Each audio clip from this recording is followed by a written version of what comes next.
এটি রাজধানী ঢাকার একটি গুরুত্বপূর্ণ এলাকা। তার পাশেই আমাদের গর্বের সেনানিবাসের হেডকোয়ার্টার। আরো অনেকগুলা গুরুত্বপূর্ণ প্রতিষ্ঠান চতুর্দিকে আছে। এই ধরনের একটি এলাকায় যেখানে 8 থেকে 10 লক্ষ মানুষের বাস, সেখানে কি কি সামাজিক পরিষেবা বা সুবিধা থাকতে হবে আর কি আছে আপনারা একটু আশা করি দেখে নেবেন। মসজিদ আছে সর্বমোট 148টা, আলহামদুলিল্লাহ। প্রায় সকল পাড়ায় মসজিদ আছে। ঢাকাকে বলা হয় মসজিদের শহর। গির্জা আছে 8টি, এখানে মন্দির আছে 1টি, ইয়াতিমখানা আছে 27টি, কওমি মাদ্রাসা আছে 23টি, হাফিজি মাদ্রাসা আছে 56টি, সরকারি প্রাথমিক বিদ্যালয় আছে 6টি, কিন্ডার গার্ডেন আছে 29টি, স্কুল আছে 22টি, প্রাইভেট হাসপাতাল আছে 12টি।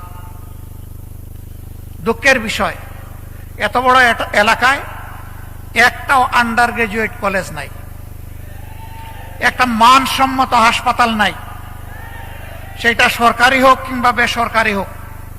প্রাথমিক লেভেলের কিছু হাসপাতাল আছে, বেশিরভাগ বেসরকারি। এই এলাকায় 3টা বড় খাল আছে, এগুলাকে খাল বলা যাবে না, এগুলো এখন ময়লার ভাগাড়। ওর পাশ দিয়ে হাঁটতে গেলে আপনি নাক চাপা দিয়েও হাঁটতে পারবেন না, আপনি অসুস্থ হয়ে পড়বেন, মাথা ধরবে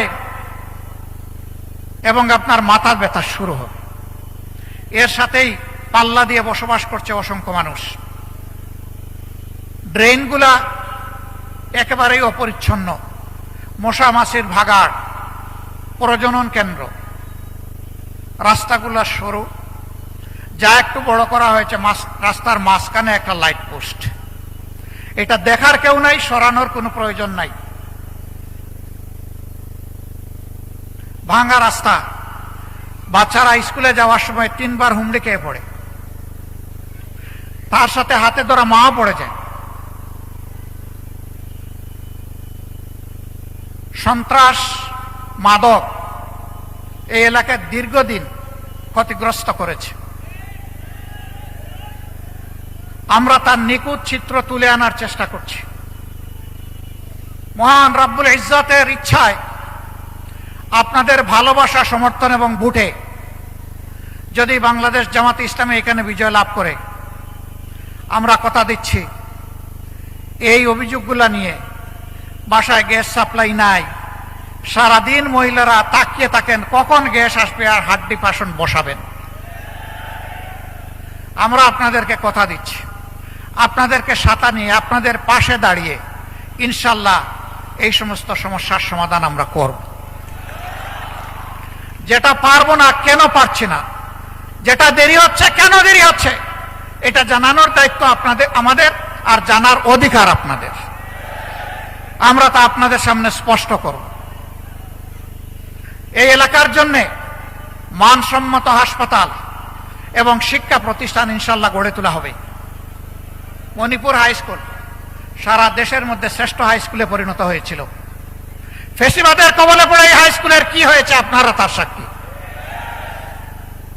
আমরা শুধু মণিপুর হাই স্কুল না, এরকম যতটা শিক্ষা প্রতিষ্ঠান আছে সবগুলাকে আমরা দেশের শ্রেষ্ঠ মানে আনার চেষ্টা করব।